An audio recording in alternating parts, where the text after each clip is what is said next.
Welcome to my channel চাকরির সন্ধানের তরফ থেকে সকলকে স্বাগত জানাই। সকল বেকার চাকরি প্রার্থীদের জন্য আবার একটি বিরাট বড় চাকরির আপডেট নিয়ে আমি চলে এলাম চাকরির সন্ধানে। এবারে দামোদর ভ্যালি কর্পোরেশনে অর্থাৎ ডিবিসিতে ভালো পদে কর্মী নিয়োগ করা হচ্ছে। যে কোনো ভারতীয় নাগরিক অর্থাৎ পশ্চিমবঙ্গের যে কোনো জেলার প্রার্থীরা আবেদন করতে পারবেন। এই সুযোগ কিন্তু কেউ হাতছাড়া করবেন না। এই ভিডিওটিতে ডিটেলসে সব কিছু বলে দিচ্ছি, কেউ কিন্তু স্কিপ করবেন না। চলুন ডিটেলসে দেখে নেওয়া যাক। দেখুন, নিয়োগ করা হবে সহযোগী পরামর্শক উপদেষ্টা পদে 6টি শূন্য পদ আছে। যে কোনো সরকার স্বীকৃত কোনো প্রতিষ্ঠান থেকে সার্ভেয়র ডিপ্লোমা ডিগ্রি অর্জন বা ভারতের বন পরিষেবা IFS অফিসার, DFO বা রাজস্ব অফিসার, সার্কেল অফিসার কাজের থেকে অবসরপ্রাপ্ত হতে হবে। অবশ্যই সমস্ত কিছু তথ্য বিস্তারিত জানতে গেলে অফিসিয়াল বিজ্ঞপ্তিটা ডাউনলোড করে দেখে বুঝে তারপর আবেদন করবেন। বয়সসীমা 18 থেকে 65 বছরের মধ্যে হতে হবে। সংরক্ষিত শ্রেণীর প্রার্থীরা বয়সে ছাড় পাবেন। স্যালারি দেওয়া হবে 42,000 টাকা থেকে 1,44,000 টাকা প্রত্যেক মাসে।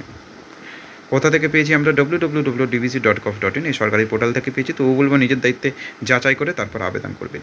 নিয়োগ করা হবে, এখানে লেখা নেই, ডিসক্রিপশন বক্সে লিঙ্ক থাকবে, নোটিশটি দেখে নেবেন, সেখানে ডিটেলসে দেওয়া আছে। আবেদন করতে হবে অনলাইনের মাধ্যমে। সর্বপ্রথম সংস্থার অফিসিয়াল ওয়েবসাইটে যেতে হবে, সেখানে নিজের নাম ও সমস্ত তথ্য দিয়ে রেজিস্ট্রেশন করতে হবে। তারপর স্টেপ বাই স্টেপ সমস্ত ফর্মটি সঠিকভাবে ফিল আপ করতে হবে। যা যা ডকুমেন্টস চেয়েছে আপলোড করতে হবে নির্দিষ্ট সাইজের মধ্যে, নির্দিষ্ট ডেট এবং টাইমের মধ্যে ভেরিফাই করে আবেদনপত্র পাঠিয়ে দিলে আবেদন হয়ে যাবে।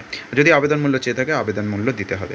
আবেদন করার জন্য প্রয়োজনীয় ডকুমেন্টস, প্রয়োজনীয় মার্কশিট, ITI মার্কশিট, আধার কার্ডের সপত্রিত কপি অর্থাৎ সেলফ অ্যাটেস্টেড কপি, প্রার্থীদের পাসপোর্ট আকারের ফটোগ্রাফ, জাত শংসাপত্র, কাস্ট সার্টিফিকেট। আবেদন ফি কী লাগছে?